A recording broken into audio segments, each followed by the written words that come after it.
la porte, non?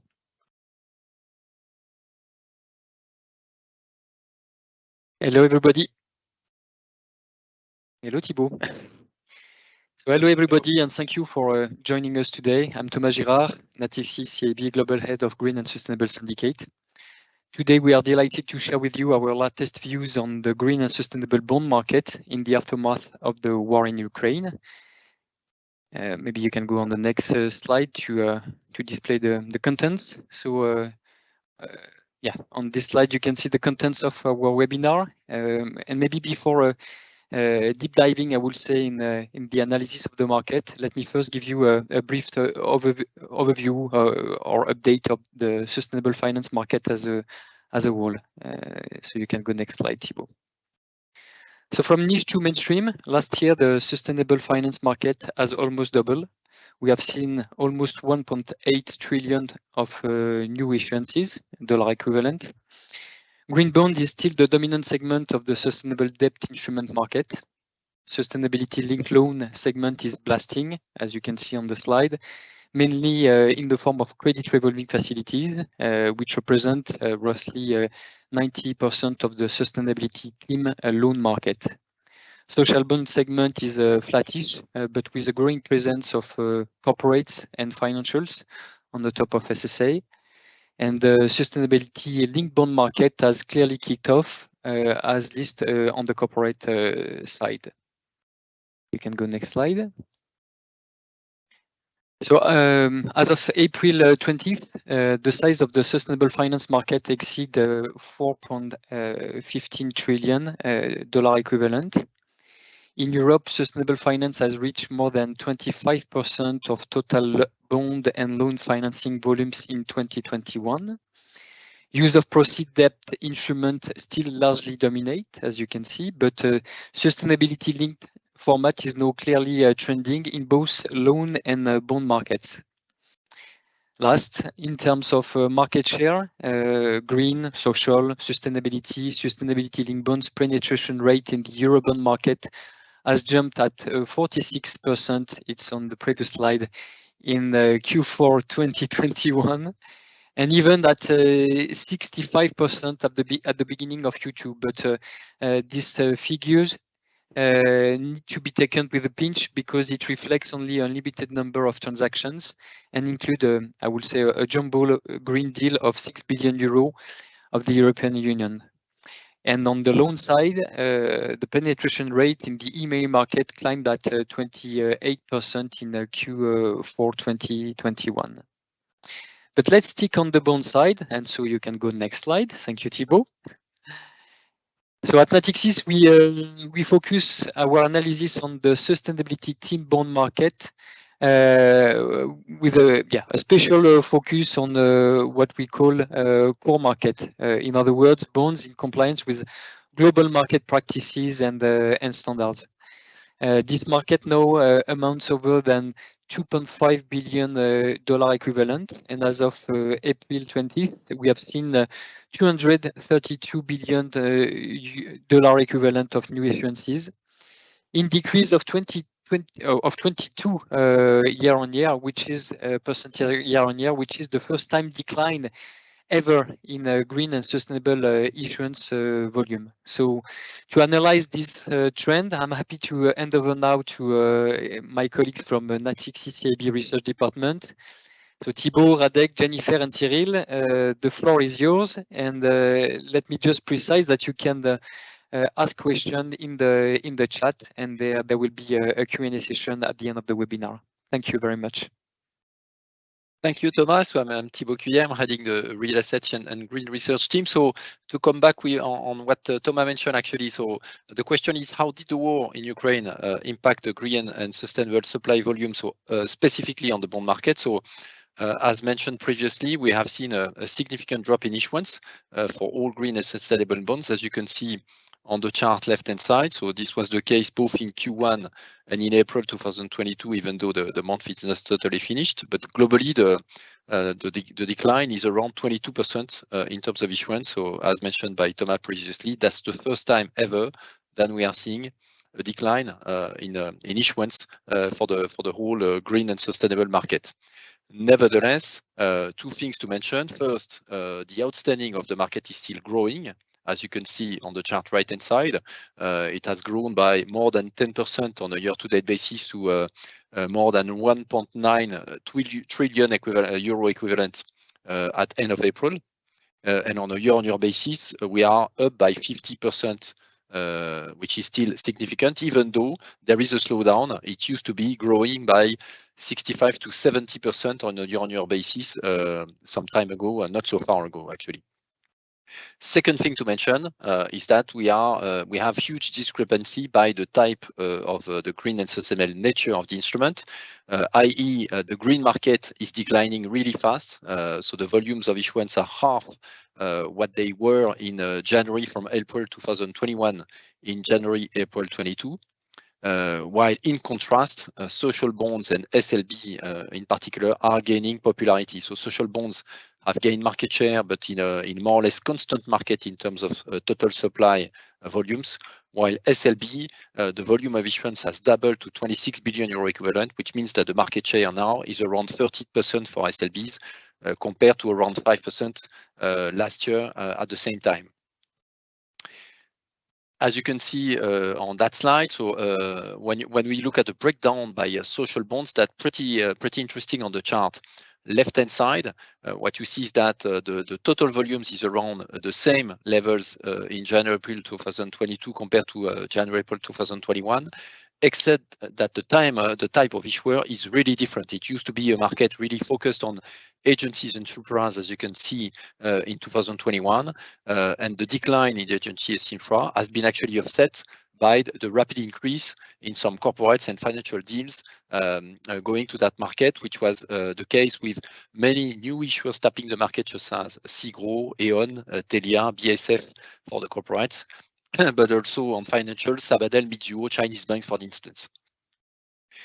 When we look at the breakdown of SLB supply by type of issuer on the chart right-hand side, so obviously that's a market which is really well focused on corporates. Those are the most active ones, obviously. But interestingly, as you can see, municipalities have also come to the SLB market for the first time in 2022, such as the Chica Prefecture or city of Helsingborg. While on the sovereign side, Chile opened also the SLB market for govies with the first time 20-year $2 billion, which was issued. And in corporates, we continue to see many first-time issuers tapping the SLB market. Carrefour, for instance, Terna, Zigo, and some others were there to confirm that trend for the appetite for SLB, either on the issuer side or on the investor side. We have diverging trend in terms of penetration rate for green and sustainable bond market. So the penetration rate is declining pretty fast on the euro side, as you can see, for the primary markets in Q1 22, with the decline in the market of 22%. So as you can see, the overall penetration rate in primary for green and sustainable was around 25% for the whole 2021. It's only in the region of 18% in 2022 year to date. So it's declining pretty fast, even though it's still significantly upwards compared to what it used to be in 19 or 20, for instance. But as you can see on the chart left-hand side, the figures is contrasting with what we see in USD, in SEC, or in GBP, for instance, where we continue to see a rising penetration rate of green and sustainable bonds in general in terms of new issuance. Same when it comes to the penetration rate in outstanding. So all segments are showing a growth in terms of penetration rate for outstanding in all the currencies, as you can see on the chart right-hand side.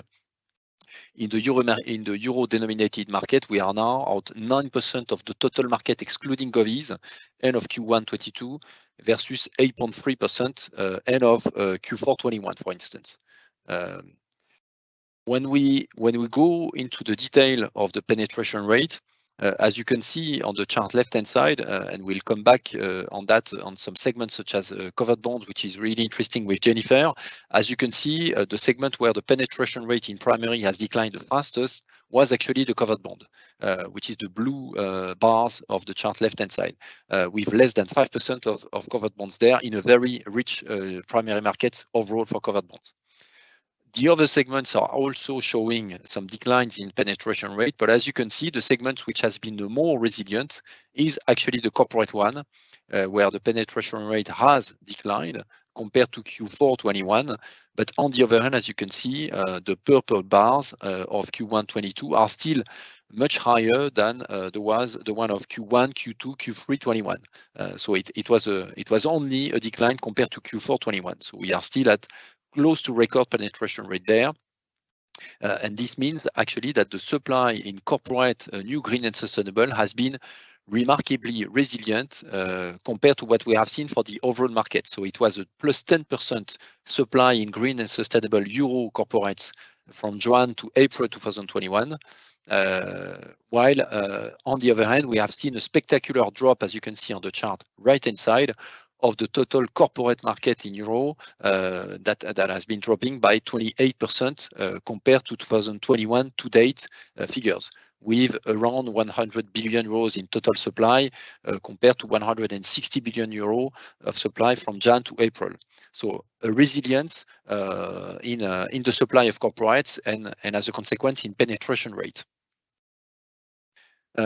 Then, after having seen the impact in terms of volumes of issuance, and we'll go into some details with Cyril and Jennifer after that on some specific asset classes apart from the corporates, let's go to the impact in terms of pricing, focusing first on corporates before we move on to financials and sovereigns. When you look at the appetite and the pricing of BBB rated corporate green and sustainable, what we can say definitely is that we continue to see a higher oversubscription rate for the green and sustainable versus the conventional bonds, as you can see on the chart left-hand side. But having said that, clearly what we have seen for both segments, GSS and conventional, is a significant fall in overall oversubscription rate, which is clearly reflecting the fact that both markets have not been spared by the war in Ukraine and the fears coming from the centralization, the normalizations of central bank policies. And the green is part of those fears too, despite the fact that it's behaving better than the conventional bonds. Spread versus IPT are more or less the same, as you can see, between green and sustainable over the Q2 22. So the reduction in spread is more or less the same. When we look at the details in terms of pricing, so interestingly, there are two ways to look at the pricing. Obviously, one is to look at the primary new issue premium, so the NIP, and the second one is to look at the secondary market performance of the new issuance. When you look at the new issue premium of BBB rated corporates, what is striking again is the fact that if you look at the chart left-hand side, it has increased significantly for green and sustainable bond instruments in Q1 22 versus Q4 21 to more than 10 basis points. But that's also the case for the conventionals, where the new issue premium has risen significantly too. And then there are lots of bias effects there, partly explained by name specifics such as Chase, Kojamo, CTP, for instance, which are more risky names, high betas that came to the market in March for most of them with significant NIP of more than 20 basis points. And that explains partly why the NIP of green and sustainable has been a bit more inflated compared to conventional, because the first one to reopen the market in March after the big risk aversion movement was actually more on the green side. And obviously they came with higher NIPs. On the other hand, if you look at the chart right-hand side, what you see interestingly is that the green and sustainable bonds BBB rated secondary market actually perform pretty well, or let's say better than their conventional counterparts, even though their spread widen versus reoffer. And this was also the case in 2021. So we continue to see in general better appetite for those green and sustainable despite the reduction in volumes and despite higher NIPs. Same when we look at the greenium. If you look at the chart left-hand side, you see that obviously in a market where spreads have widened a lot, green and sustainable spreads on the secondary market also widened significantly. Nevertheless, they perform better than their conventional counterparts at the first time of the widening of the market, which means between November 21 and early February 2022. So this is the time where we have seen a significant increase or to come to more negative territory of the greenium for corporates, from 0 to 3 basis points negative. Then the greenium stabilized between end of February and end of March 2022, as you can see, or even slightly compressed actually, before expanding again at the end of March when the market started to re-widen, and now the greenium is actually close to its record highs in terms of absolute terms of close to 4 basis points for corporates, as you can see on that chart left-hand side, and as a percentage of spreads, it's even better, I would say, as you can see, chart right-hand side. So as a percentage of spread, it has increased and it goes now to the record levels ever. So we continue to see a large premium for the green and sustainable in that secondary market, despite the widening. And even more, it has resisted better than the conventional in the widening phases of the market. Now there are big differences still in terms of greenium for the market between the green, the social, and particularly the SLB. So the green continues to trade with the higher greenium in the market, around 5 to 6 basis points on average.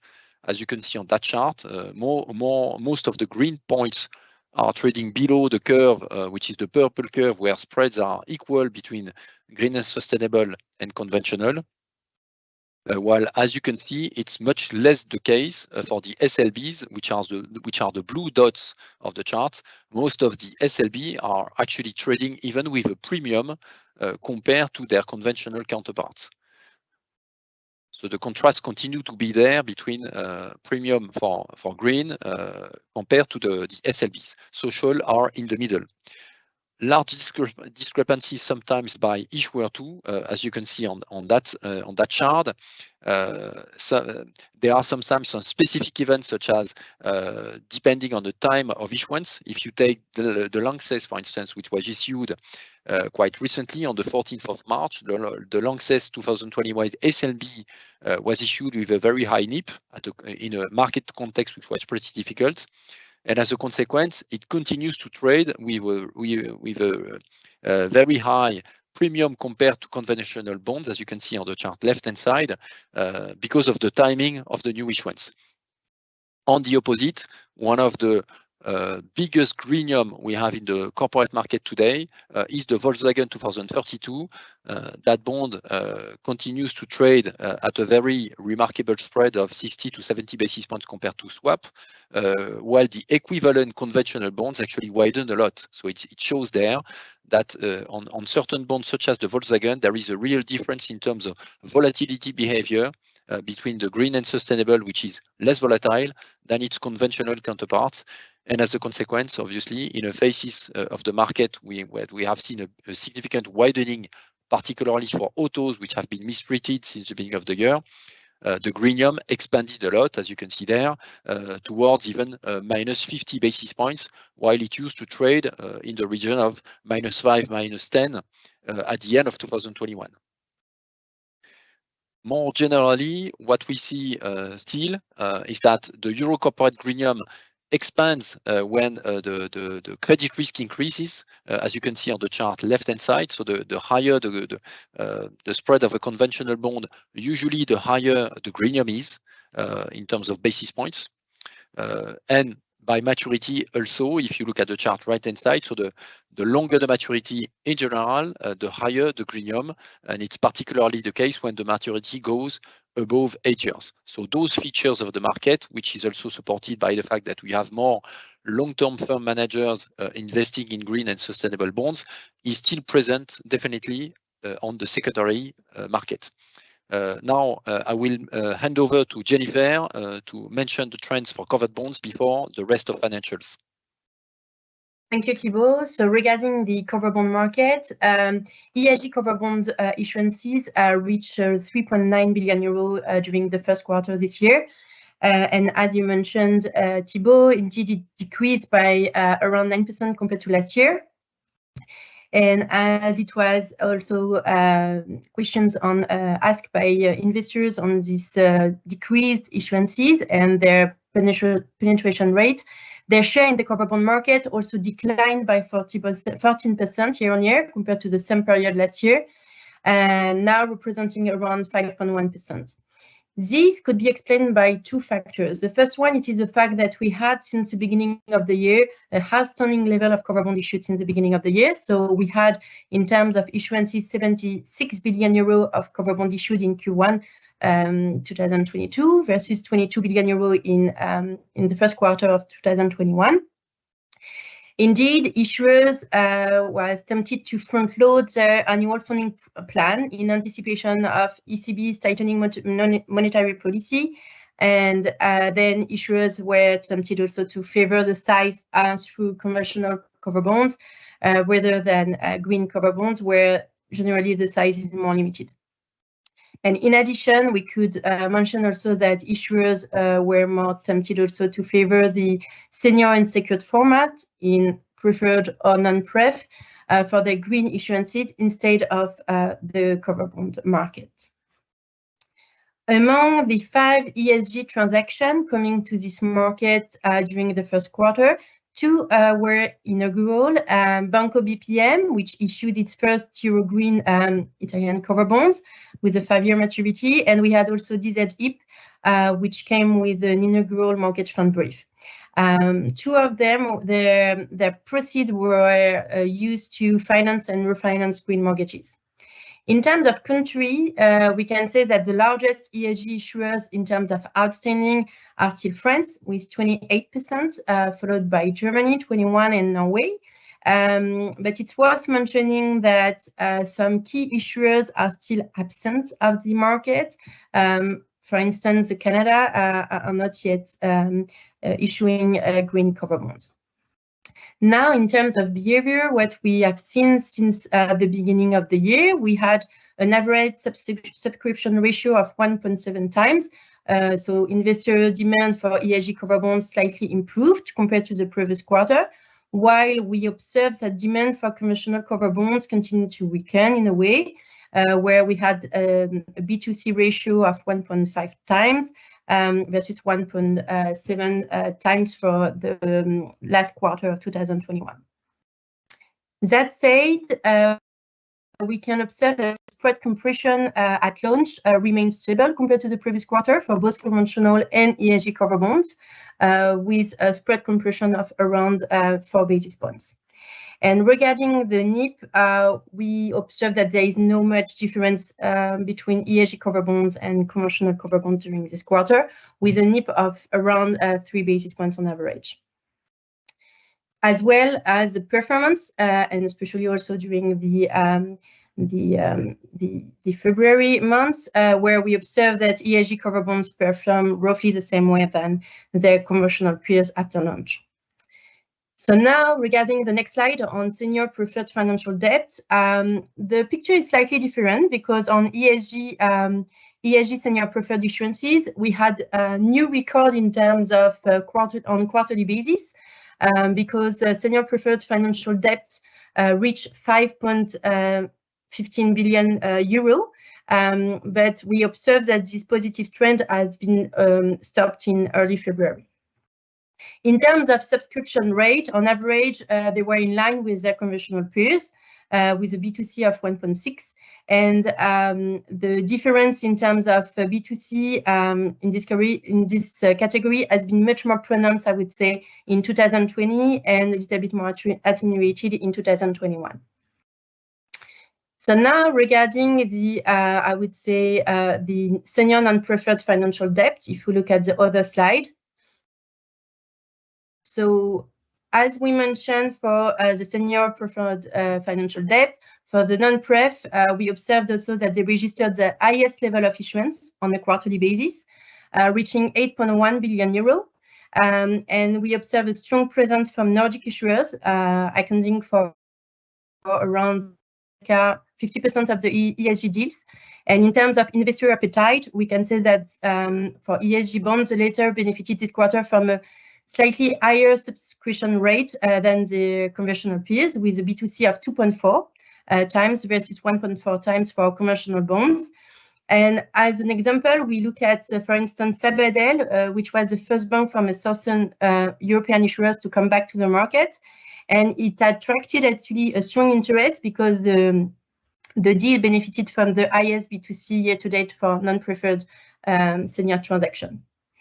In terms of average spread compression, we could say that the ESG issuance achieved, in a way, on average, lower spread compression versus the IPT than their conventional peers, but it could be also explained by the fact that it could come from some lower credit quality issuers than their conventional peers.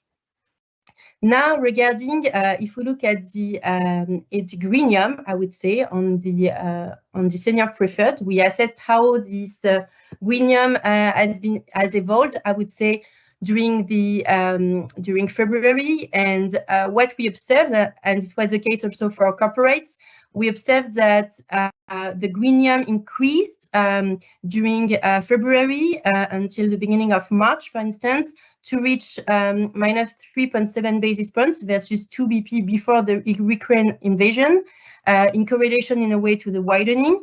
And it's interesting to mention that in March, when the greenium tightens, some ESG bonds still offer an attractive greenium. I'm thinking, for instance, of Nordea, Intesa, or Crédit Mutuel, where the greenium was still, I would say, did not move following the normalization of the greenium. And now, if we look in a way at where there could be some attractive greenium versus others in the senior preferred market, if we look at the other slides, what we can observe it is that, for instance, on the I would say German and German senior preferred names, for instance, Dutch van Briefbank or some Caixa Bank, there could be some, I would say, potential tightening of these bonds, as they are trading currently above their conventional peers, which could be in a way quite interesting for investors. That's it on my side. So now I would let Cyril speak on the EU Green Deal. Thank you. Thank you, Jennifer. Maybe just before handing over to Cyril, just an introduction. The next question is, how could it accelerate the EU Green Deal, all the events we have seen, obviously in Ukraine? And the first thing is just to remember what is coming from the Repower EU, which was announced early March. So basically what you need to remember there is that the Repower EU will be a strong acceleration compared to the previous Fit for 55 objectives from the European Union to reduce the fossil gas consumption by 30%, which means 100 billion cubic meters by 2030. So the Repower EU is going to be much more ambitious. The idea is to remove minimum 155 billion cubic meters of fossil gas used before 2030. Which is equivalent to the Russian import. So obviously the idea behind is to become no dependent at all from Russia in a short-term period, including 2/3 only within a year. And as a consequence, as you can see on that table, a couple of pillars have been announced by the European Commission, such as the energy diversification first. Obviously, that's one of the targets there. That's supposed to add an additional 50 billion cubic meters compared to the previous Fit for 55. Same for the pipeline import of diversification, another boost of 10 billion. The boost in biomethane production will also be brought to 35 BCM compared to 17 BCM in the Fit for 55. Obviously, then we will have a big boost in terms of hydrogen production and imports, not only direct production in Europe, but also obviously the imports out of Europe, but into the European markets such as Germany. So that will be pushed forward from 5.6 million tons of renewable hydrogen before to a total of 20 million tons by 2030, including the imports. So obviously, all those measures and also then the electrification of Europe and the transformation of the industry is going to create a big boost in many ways of renewable energies and the move to the hydrogen context in particular. So then I will hand over to Cyril for the consequences of those medium and long-term reinforced energy transition ambitions. What will be the consequence for the EU Green Deal and potentially for the issuance from EU and the equivalent in green and sustainable formats? Thibault, well, it's at the time being, I think it's quite a difficult question to answer properly, but definitely an interesting one.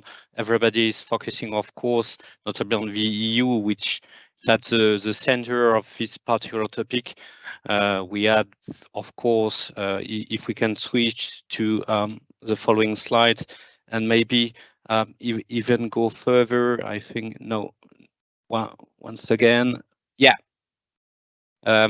I think, yeah, definitely we had this recovery and resilience plan, which was already embedding, of course, a lot of support in terms of empowering, let's say, Europe and changing, let's say, or improving, in fact, our way, making our energy a bit greener.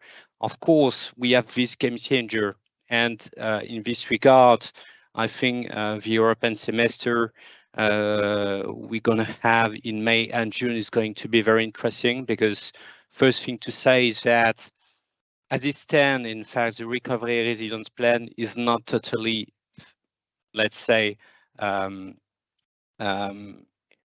aligned with REPowerEU and these new priorities, which are the one of Europe, which is of getting out, of course, of this Russian dependency, etc. So we'll probably have some further announcements this summer. Of course, the EU in terms of financing REPowerEU, but as long as, of course, the RRF, the EU will have a very, very big role in all of that. The question at this point is how big, in fact, the EU will be during the second half of this year. We know that we already have this commitment to issue 50 billion euros in H1. Question mark is, will we have 50 or maybe 100 billion euros in H2? Likely more 50 billion euros, probably a bit of reshuffling inside the RRF in order to properly comply, in fact, with the new priorities of Europe.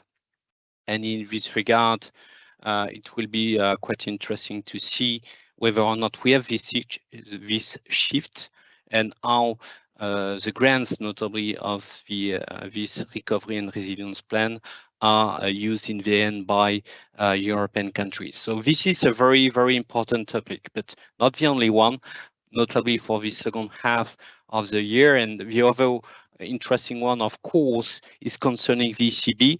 At the moment, we are, of course, focusing a bit more on the potential rate hikes the ECB will be doing in a couple of weeks.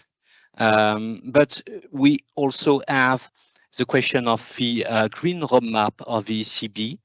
As you can see on this slide, the ECB will be releasing during the second half of this year its roadmap regarding, in fact, the, let's say, renewal of its CSPP framework.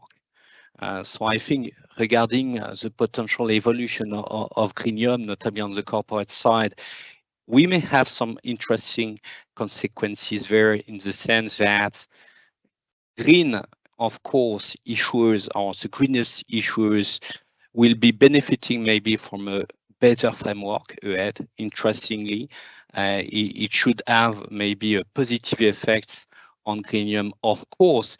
And the second, let's say, big topic regarding, in fact, the ECB roadmap will be on its collateral framework. As you know, the ECB is really active in terms of providing some liquidities, but in exchange of collateral. And once again, in terms of collateral, this is something big.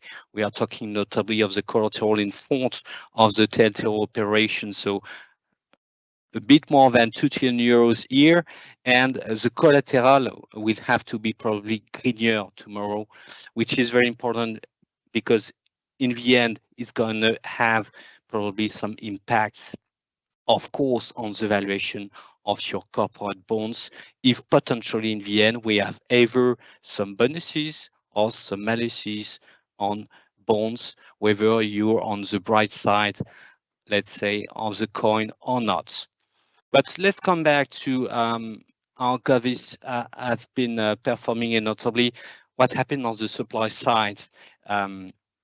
And interestingly, during this first quarter, and I think it's probably due to market conditions, these very, let's say, surprising market conditions, we had in the end on the sovereign side, and we can even include VU, and thanks for us, VU is there, because without VU, sovereign issuances of green bonds would have been very small during this first quarter of the year, less than 10 billion euros. And as you can see on the charts on the left, right-hand side, sorry, of this slide, we can clearly see that the activity has been rather small. We know that notably a lot of sovereign issuers are usually, let's say, primers or launching new bonds, etc.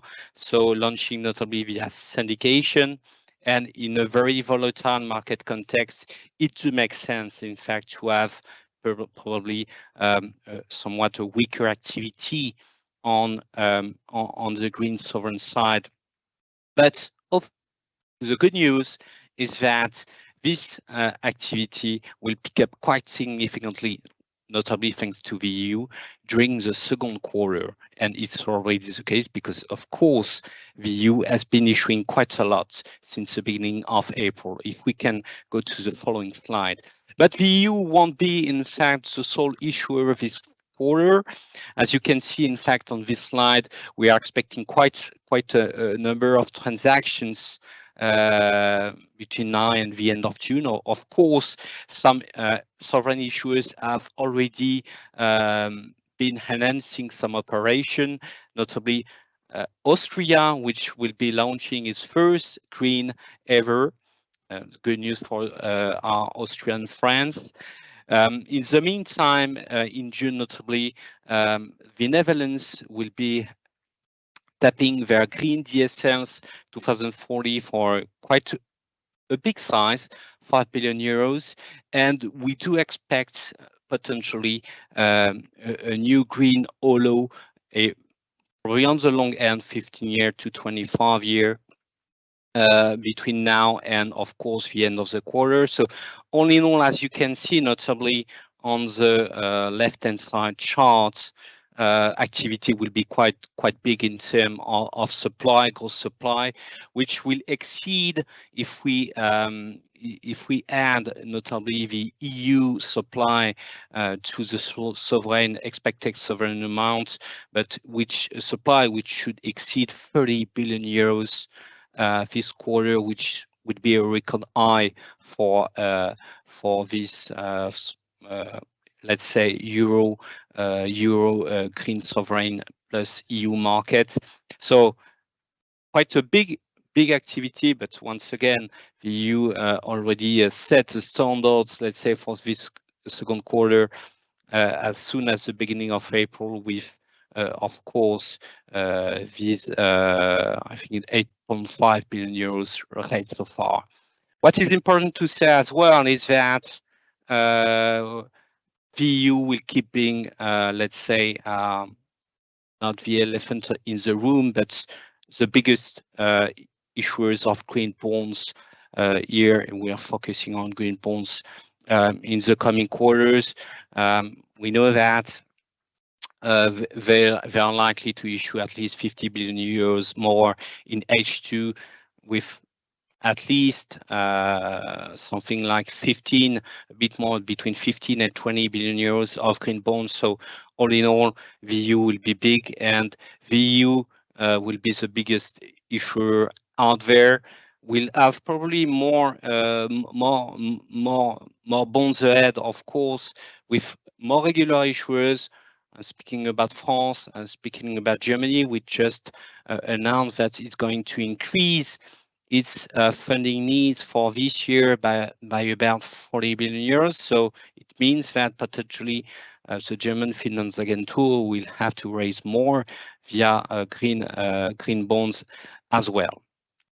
But now let's come back to market configurations, the thing I was mentioning before. We are having a, let's say, some kind of a lifetime configuration, because a couple of months ago nobody was really believing in a potential in having the ECB hiking rates. Now we're not so far from live action, because we do expect a first move in July. But what has been interesting since the beginning of the year is, of course, this underperformance of green bonds. And it's not necessarily due, in fact, to these rising interest rates in Europe. It was probably due, and mostly due, in fact, to the market volatility, which has been abnormally high on the sovereign side, and notably for core countries such as Germany. To give you a rough idea, the volatility on German bonds has been as high as the volatility of Italian bonds, which is somewhat bizarre, let's say, but which is totally normal given the scare people have regarding the action of central banks, not only the ECB, but we're talking about the Fed, or talking about most central banks across the world. So volatility has been a real issue, and it translated into wider, notably bid-offer spreads for green bonds.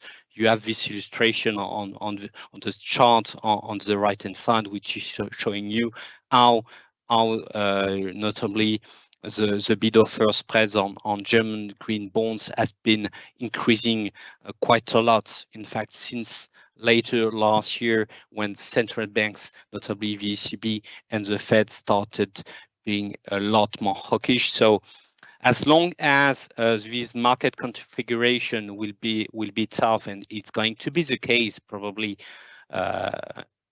until the end of the year, or even beyond the end of the year, it's likely that green bonds will be behaving, let's say, or will prove less resilient. But one other thing worth mentioning is that in a market in which you have more and more outstanding of green bonds, any green bonds is less and less special by the making. So I think what makes sense to say is that with VU being a big issuer of green bonds, and EU bonds being cheaper, of course, than most sovereign bonds at the time being, except maybe peripherals or very long dated soft core bonds, such as OATs, for example.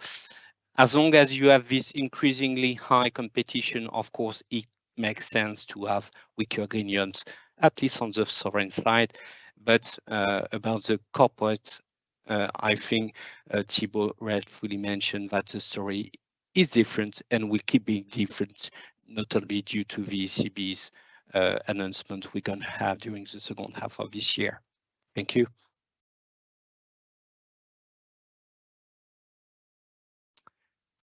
Maybe it's a time for question, if I'm not mistaken. Yes. Thank you very much, Cyril. Thank you, all of you. I see time flying. And most of the questions actually posted in the chat have been already addressed by the speakers. So maybe just to keep on time, I'd like to ask you a last question before closing our webinar. I would say that does this new geopolitical and economic environment, current market condition, cause you to revise your overall green and sustainable bond 2022 outlook that you published at the beginning of the year? Maybe if you want to start, Thibault. Well, definitely in terms of supply for sure, because as we mentioned, given the fact that the supply for corporates was expected to decline a bit compared to last year, but not to the extent that we are seeing. We were expecting a decline by, let's say, 7 to 10% of the corporate market for 2022 versus 21. Obviously, figures are really different now with that decline that I mentioned, which is not so far from 30%. So given the fact that January to April is a big part of the year, and even assuming that the second half of this year could be much better for supply, obviously it means that the total supply, at least for the corporate market, will be very different. And as a consequence, even though the penetration rate of green and sustainable bonds, as we mentioned before, is rising and continues to rise with very resilient figures, it might be that the figures of supply we were expecting for corporates will probably not be reached, not totally. But I think we will not be so far. At least for corporates, but maybe Jennifer and Cyril, they want to speak also on financials and sovereigns.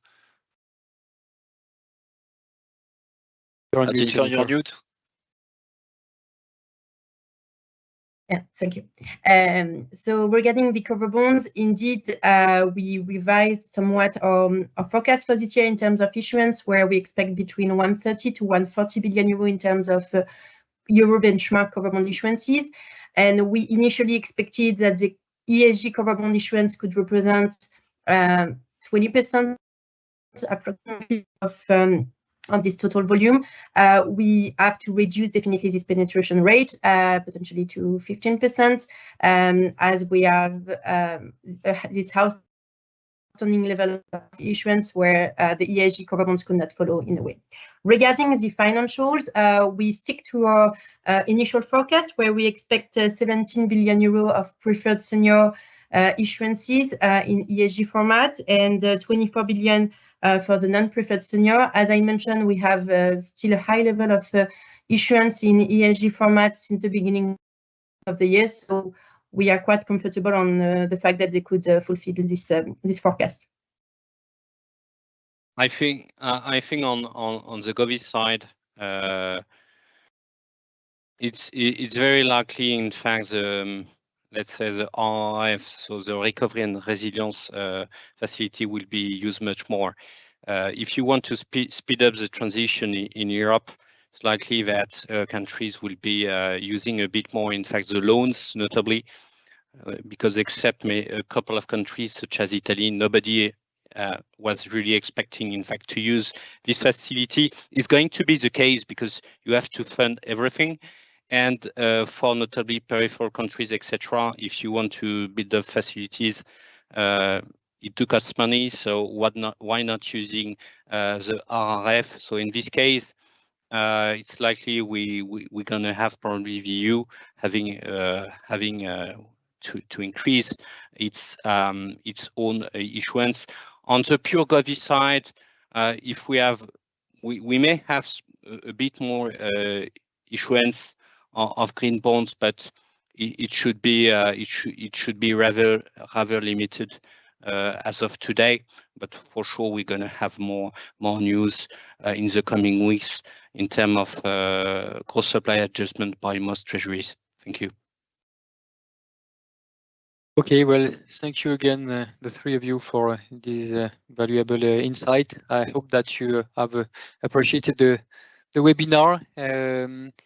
Let's have a next rendezvous at the next quarter, and bye-bye, everyone. Thank you. Thank you for your attention and participation. See you next quarter.